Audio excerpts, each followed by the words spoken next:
Goldberg's new book, as you all know, is called Suicide of the West, just launched and already called Epic and Debate Shifting by David Brooks. And our good friend Yuval Levin says, more than any other book published so far this century, which I think we're only 18 years in, but okay, it deserves to be called a conservative classic.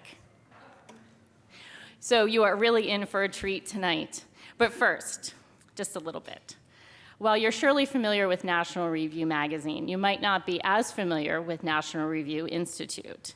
It is the 501c3 nonprofit journalism think tank founded by William F. Buckley Jr. in 1991. Since Bill founded National Review magazine in 1955, it has defined the modern conservative movement and enjoys the broadest allegiance of American conservatives. NRI's mission is to preserve and promote the legacy of William F. Buckley Jr. by advancing the conservative principles that he championed, complementing the mission of the magazine, and supporting NR's best talent. The magazine and the website, corporately known as NR Inc., is now a wholly owned subsidiary of National Review Institute.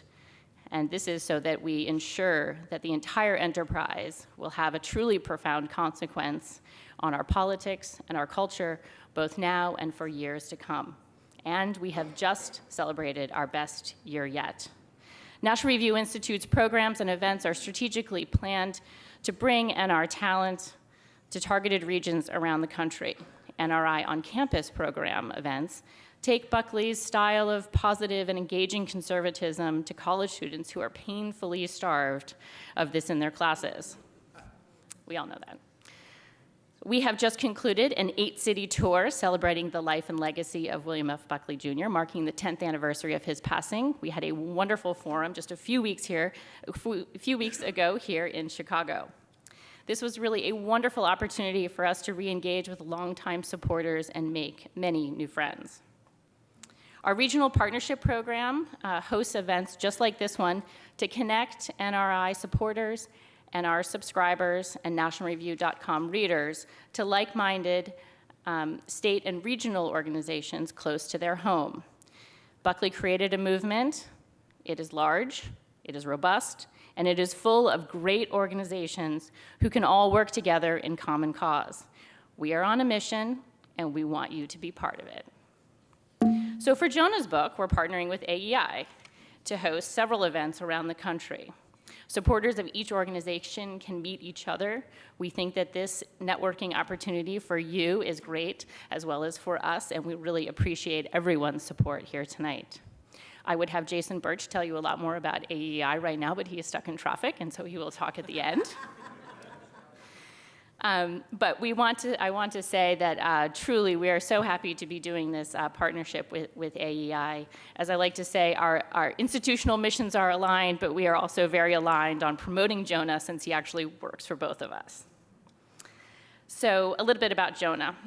As was recently announced, Jonah now holds the Cliff Asness Chair in Applied Liberty at the American Enterprise Institute, where he first was affiliated in 1991. He's currently a senior editor at National Review and, importantly, was the founding editor of NRO, a paradigm-shifting addition to National Review at the time. And we've expanded our enterprise, or as we've expanded our enterprise, we've brought in Jonah as a fellow of National Review Institute. As most of you know, Jonah already has 2 New York Times bestsellers before this one, The Tyranny of Cliches and Liberal Fascism.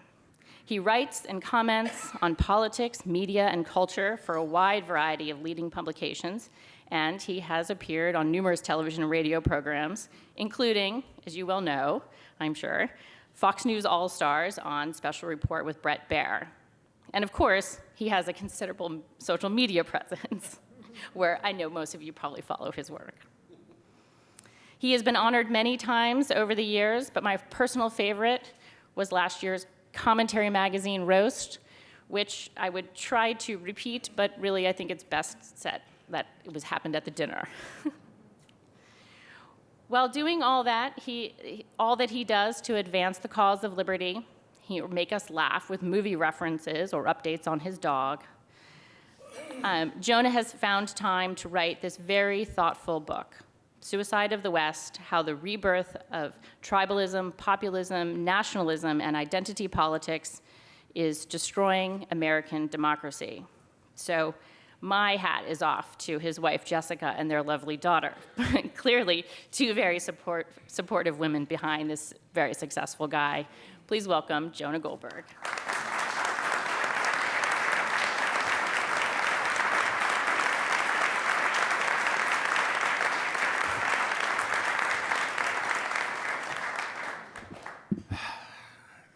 Long introductions make me very nervous, and flattering ones make me even more nervous. I come from a very long line of Jews who think compliments are bad luck, and so. But thank you, Lindsay. And while the commentary roast was a lot of fun, the truth is that the high watermark of my career was when the Los Angeles Times picked me up as a columnist, and Barbra Streisand publicly canceled her subscription in protest. And I should have just probably retired then and become a dog trainer or something. It's great to be here. This is a great crowd. The fake news media will never report how huge this crowd is. This is a fantastic room. I feel like we should be sitting around tables figuring out how to impose onerous, reparations on Germany in here. But I want to give you a warning. I have not figured out how to get this. I'm scheduled to speak for 25 minutes and then do Q&A. I have not figured out how to get my book talk down to 40 minutes. So if all of a sudden I just stop because it seems like I'm having a stroke or something, it's just because I'm getting the signal from the back of the room to stop. And if it seems abrupt, it's because it is. And so, regardless, so I don't have a lot of time to do this. So I'm going to try and do it quickly. I'm certainly not going to go through my prepared stuff too much. As Henry VIII said to each of his wives, I won't keep you long.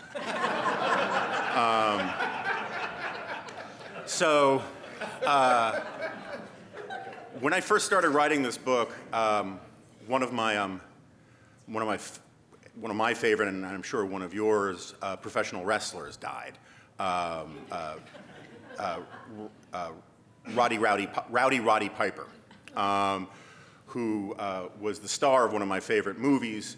I don't mean to say it's a good movie, but it was one of my favorite movies. It's called They Live, which the best part about it was the single line where Roddy Piper goes into a bank and says, "I've come here to do two things today, chew gum and kick ass, and I'm all out of gum."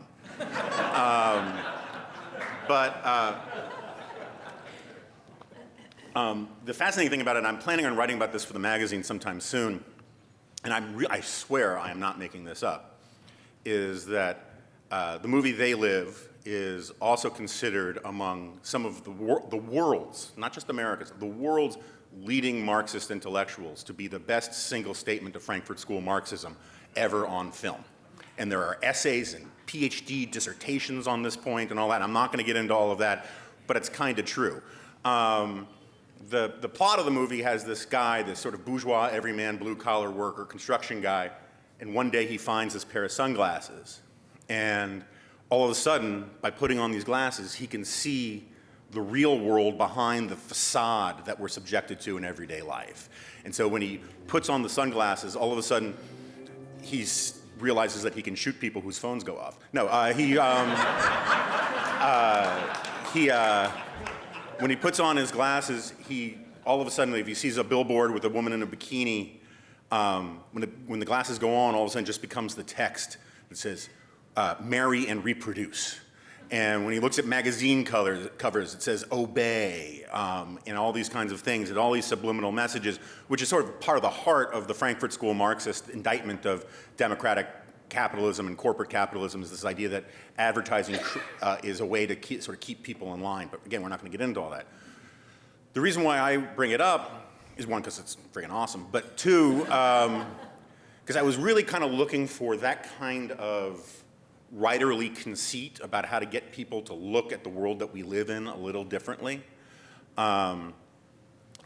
I don't consider this book a definitive intellectual history of where capitalism comes from and all that. I mean, I stand by the history and all. I think the history is right as far as I see it, but what I'm really trying to do is get people to just sort of see the world a little differently than what we see it right now. And one of my favorite pastimes is to look around contemporary society and wonder and sort of figure out what things would look remarkably continuous from, say, 500 years ago to a time traveler. What things would look like, oh, that's the way all things always work. So we tend to think that we sort of cut ourselves off from our ancient past. And I'll give you an example. In every society all around the world for 10,000 years, you always have the recurrence of aristocracies of one kind or another. They may be called by different names, but they keep recurring. Because what happens is that when elites get into power, one of the first things they want to do is they want to ensure that their kids are protected, and so they start locking in things. So aristocracy in ancient Greece does not begin as this sort of notion of noble blood. The noble blood thing follows on afterwards as a way to guarantee that your kids get to be treated as aristocrats too. And you get to inherit that status. And so, for example, Mexican teachers' unions have, their jobs are heritable. So if you're a chemistry teacher, you can leave your chemistry teaching job to your kids. And you find this very similar thing. Swiss banks work this way. Swiss banks they don't work on meritocracy. They groom the next scion of the family to come up, and they're sort of little feudal fiefdoms in modern society, utterly recognizable to people 500 years ago.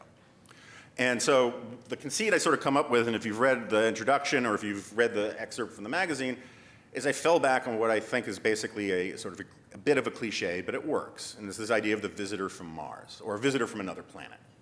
And so I posit this idea of, imagine you're an alien from another planet. And you've been assigned the task of monitoring the progress of Homo sapiens since we've split off from the Neanderthals to call it 250,000 years ago. It was probably closer to like 300,000 years ago, but whatever.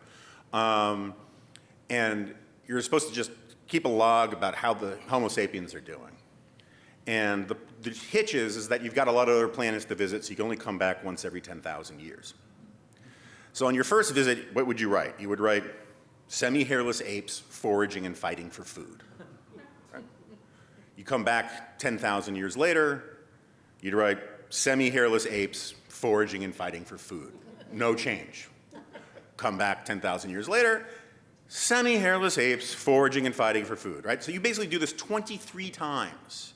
And yeah, there'd be some changes. The migration, human populations would be spreading to different places, crossing land bridges, doing all that kind of stuff. But for the most part, the way humans lived was remarkably unchanged. And then on your 24th visit, you would see amazing changes. You would see that humans had formed the first basic sort of city-states. They had really sort of nailed down basic agriculture. They had maybe stone and metal tools and in stone buildings. For the first time in human history, you actually have these things called homes that are actually constructed things that people live in. It's massive. You're just going crazy in your journal writing all this stuff down. Can't wait to see what happens in 10,000 years. So then you come back in 10,000 years, your spaceship would probably be picked up by NORAD. You might get here just in time to see, like, I don't know, Miley Cyrus twerking at the Super Bowl. And so the point here is that almost everything that we associate with human progress, material progress, has happened in the last 10,000 years. But this is really misleading. It's sort of like me saying that between me and Jeff Bezos, our combined wealth is about $130 billion. Because in reality, the overwhelming, virtually all of the real progress that has occurred basically in the last 300 years or so. As the economist Todd Buchholz likes to say, man, for most of man's life on Earth, he lived no better on 2 legs than he had on 4. There's a remarkable economic consensus about this.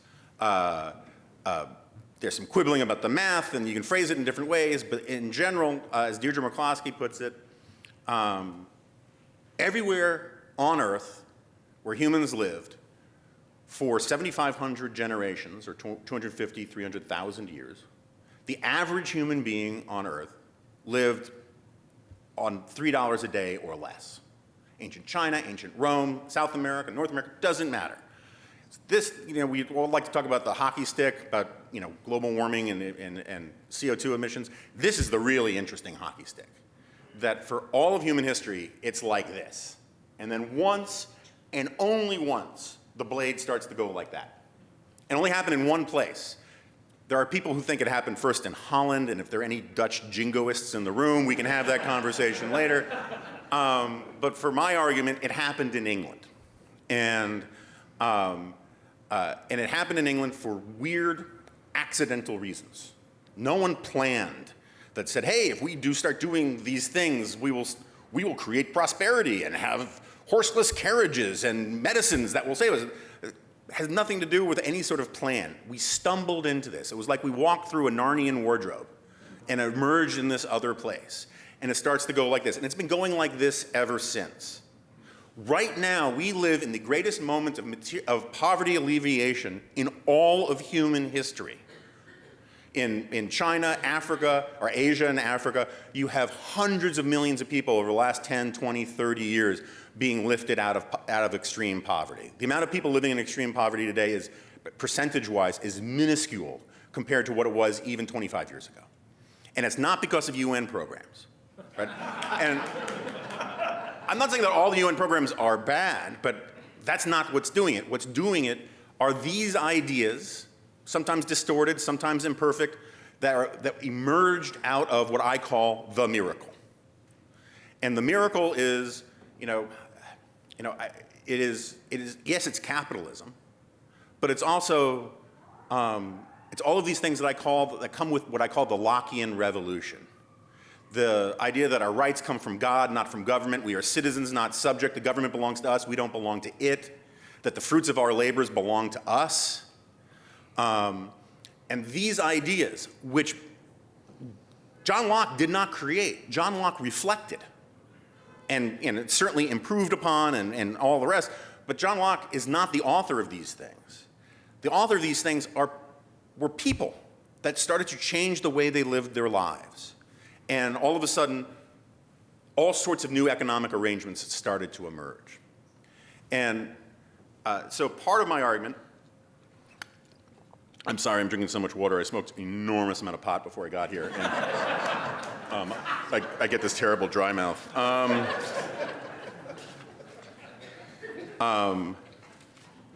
So one of the sort of controversial parts of my argument is that or let me put it this way. The reason why I call it the miracle is not because it's a divine thing. I have no problem with people who want to call it a divine thing. That's a different argument.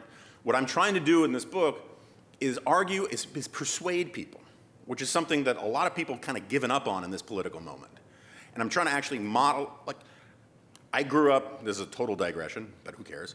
That never happens. My entire career, security, I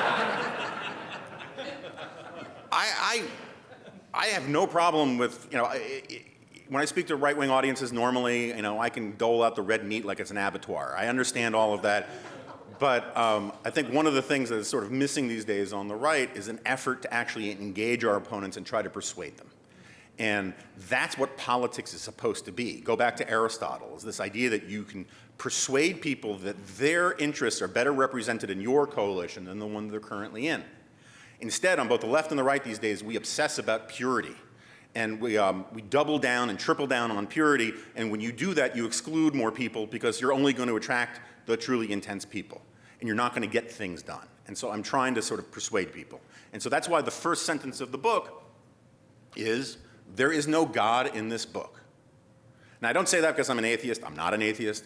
I say that because when you say all of this great stuff came from God, that is utterly unconvincing to people who don't already believe in God. Appeals to authority only work when everybody agrees on the authority. A bunch of siblings, can say, we have to do this because dad says so, or mom says so. And the siblings all understand, that mom or dad are authorities. But doing that with a total stranger has no power whatsoever. And so what I'm trying to do is work on their terms. And I'm trying to make this case that everything that the progressives or the left or secular liberals or whatever you want to call them, and also most conservatives, most people, think are important priorities for a political enterprise, right? Prosperity, alleviating poverty, public health, free speech, tolerance, fighting bigotry and racism, alleviating war, all of these things, maximizing human flourishing and allowing people to pursue their own conception of happiness. all of these things started to improve once and basically only once in human history. And it was about 300 years ago, and it was thanks to liberal democratic capitalism. And it's the whole package. As Cuba Gooding Jr. might say in Jerry Maguire, it's the Quan, right? It's the whole thing. And for almost all of human history, human beings, the average human being, spent his entire life living in grinding poverty, which was punctuated by an early death, usually from either violence or some bowel-stewing disease, right?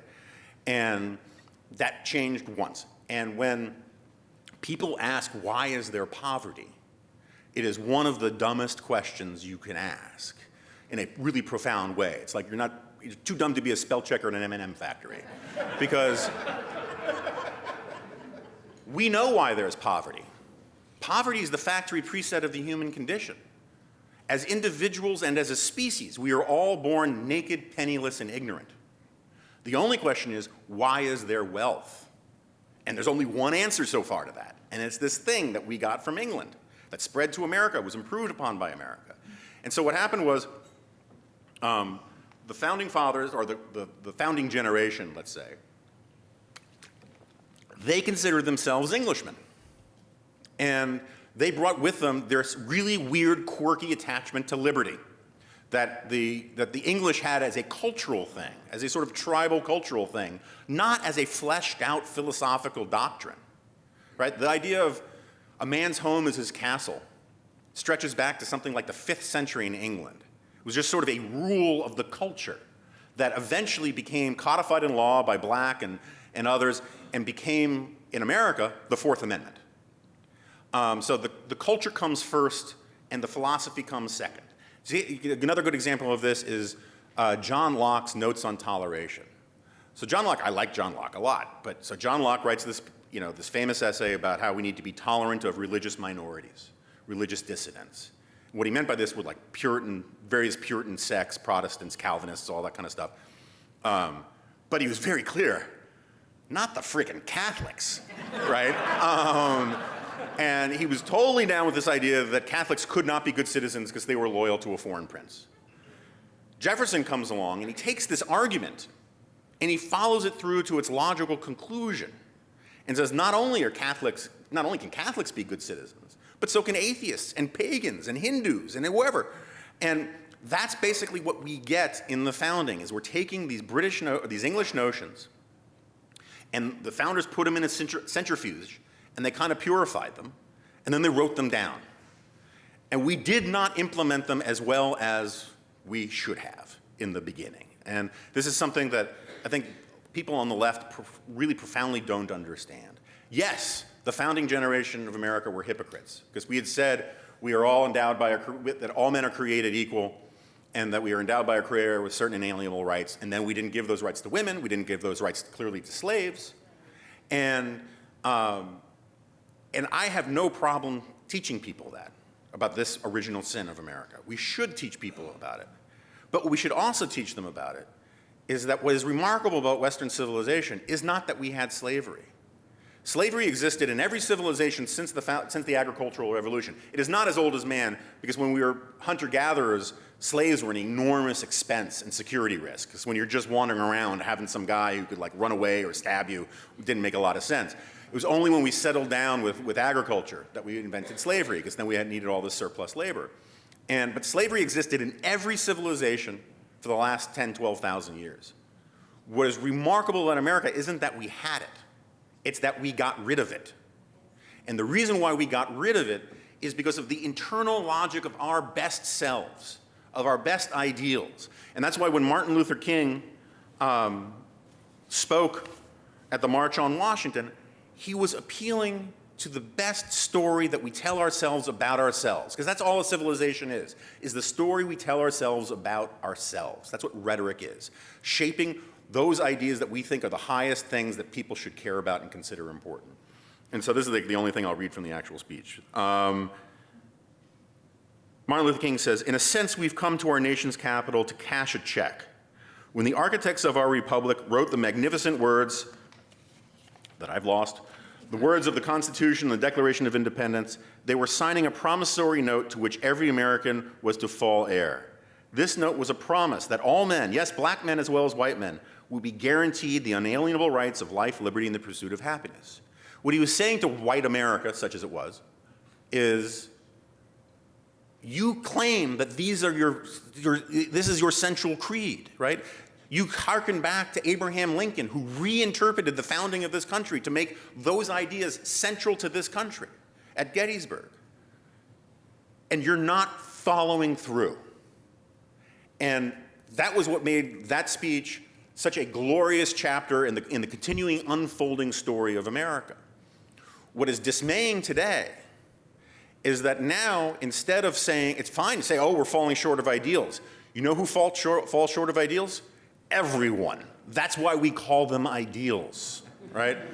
But now what we're saying is that the ideals themselves are corrupt, are backward. If you follow these asinine debates on college campuses about free speech, it's no longer about how to regulate free speech or give people access to express themselves and all these kinds of things. It is to argue that the principle of free speech itself is oppressive and evil. And so I only have a couple minutes, but I'll bring you to the second half of this argument. If you read the Bible, if you read the Oxford English Dictionary, if you read Shakespeare, if you read Chaucer, you're a much better reader than I am. But if you study the word corruption, right? Today we think of the word corruption as basically a job description for an Illinois governor, what Michael Cohen does, that kind of thing. What we mean by corruption is graft, right? Bribery, that kind of thing. And yeah, that's a kind of corruption. I'm not disputing that. But if you actually go back and you look at the history of the word corruption, what it really means is points to is entropy, decay, rot, putrescence. When a wound is infected, they would say it was corrupted. It is part of this idea that is captured by the phrases like ashes to ashes and dust to dust. It is what the second law of thermodynamics says, that if you don't maintain something, entropy and decay will reclaim it. Rust never sleeps. Termites don't care if they're eating a grandfather clock or an outhouse, right? Nature reclaims what is hers. As the Roman philosopher poet Horace said, you can chase nature out with a pitchfork, it will always come rushing back in.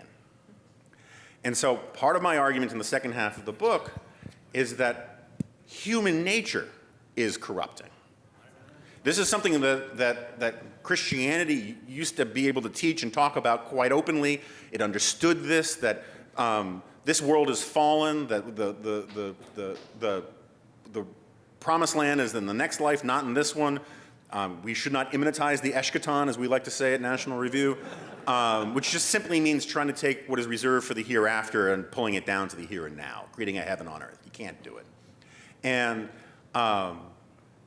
every institution, every civilizational institution, starting with the very first ones, were always founded with this idea that we need to sort of curtail and channel human nature.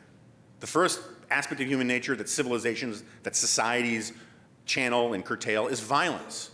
Violence is natural to humanity. We evolved to be violent, cooperatively violent, individually violent, and civilizations regulate violence. And then the more advanced a civilization gets, it regulates other aspects of human nature or channels them in productive ways. The Founding Fathers understood this.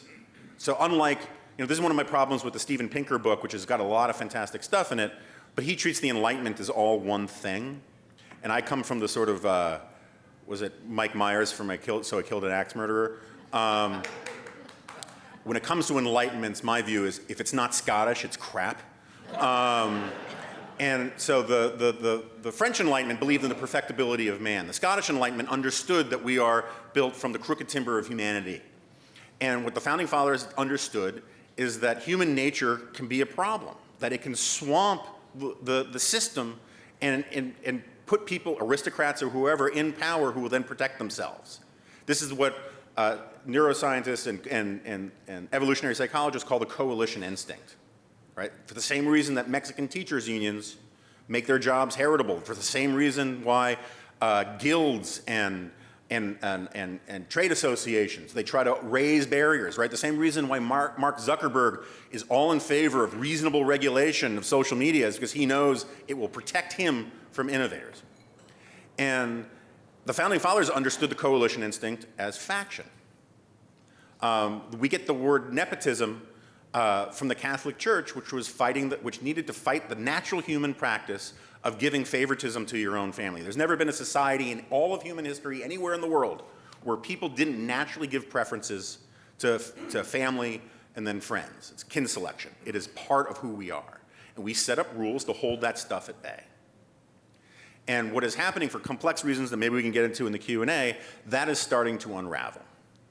Because we are basically telling ourselves, now that we've chased God out of the public square, chased the idea of being God-fearing out of public life, organized religion out of public life, we are telling people that the ultimate arbiter of truth is our own gut. Go with your instincts. Listen to yourself. You know, the only real authenticity is your personal authenticity. And that has dire consequences. And I'll just close on this last point to make it sound like this was a prepared talk. Hannah Arendt, who's one of my favorite intellectuals, she used to love to say, every generation, Western civilization is invaded by barbarians. We call them children. And the basic idea of this is that children, anybody who's had kids knows this. They come with a lot of software built into them, right? There is something called human nature. Anyone who believes in tabula rasa after they've raised kids should really just get off the pipe, right? But just because, even though they come with a lot of preloaded software, they need updates. Because humans are born into a civilization in a moment, right? One of my favorite definitions of conservatism is that human nature has no history. If you took a baby in New Rochelle and sent it in a time machine back to a Viking village and where it got adopted, it would grow up to go plunder the English countryside. If you took a baby from a Viking village and you sent it forward in time to New Rochelle, it would grow up to be an orthodontist. That's because our genetic wiring hasn't changed all that much in 1,000 or even 10,000 years. And so what is required to shape us are the families that we are born into, the values, the customs, the habits of the heart that we are born into.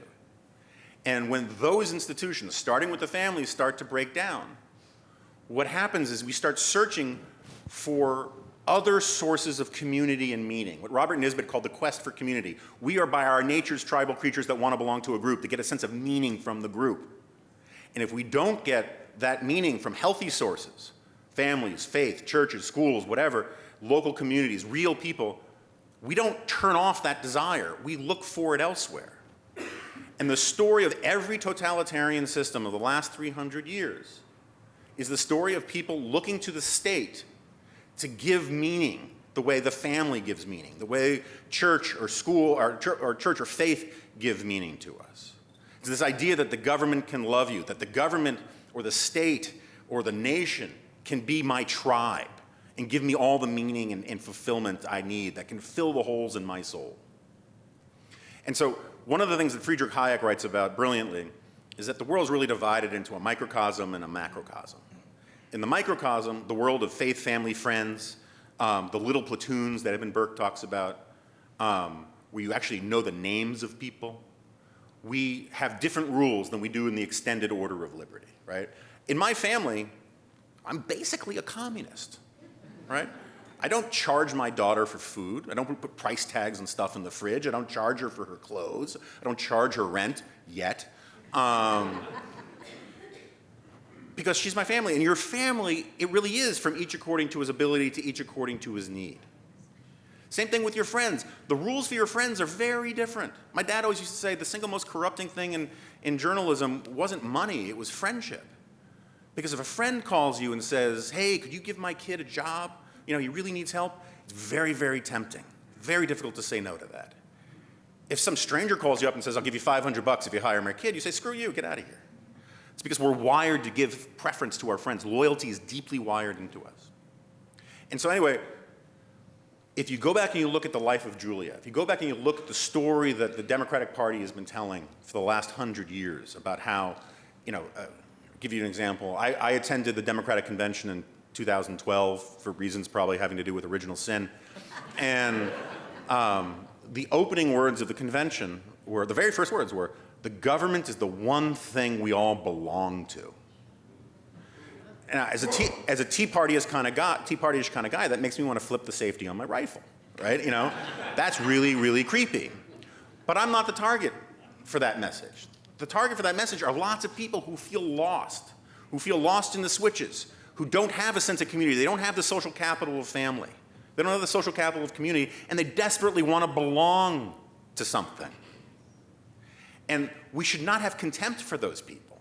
We should have an open-hearted desire to help them find productive ways of feeling like they belong to something other than a government in Washington that in no way can love them. The fight for liberty, the fight for civilization starts in your own backyards because that's where people actually live. And one of the things that I think I close the book, and I'm just looking for a gracious way to end this before the NRI people kill me. I close the book with a pretty passionate case for gratitude. If you don't teach people gratitude, if you don't foster gratitude, if you don't sort of follow the biblical commandments to remember and to be thankful for things, what happens is you take things for granted. The opposite of gratitude is entitlement and resentment. And in this country, we raise lots and lots of people to have either a sense of entitlement or resentment rather than a sense of gratitude for what they have and how great things are. And for me, conservatism is gratitude. The conservative looks around the world and says, what are the things that must be preserved and conserved because they are not only valuable, they are lovely. And you can't make that determination unless you're grateful for some things. Gratitude opens up your heart and lets you actually try to reach out to people who don't feel it. If all you have is resentment and anger towards the other side, then all you're going to do is trade in anger and resentment, and that gets things even worse than they are today. So I am grateful for all you being here. Thank you for indulging me in all this.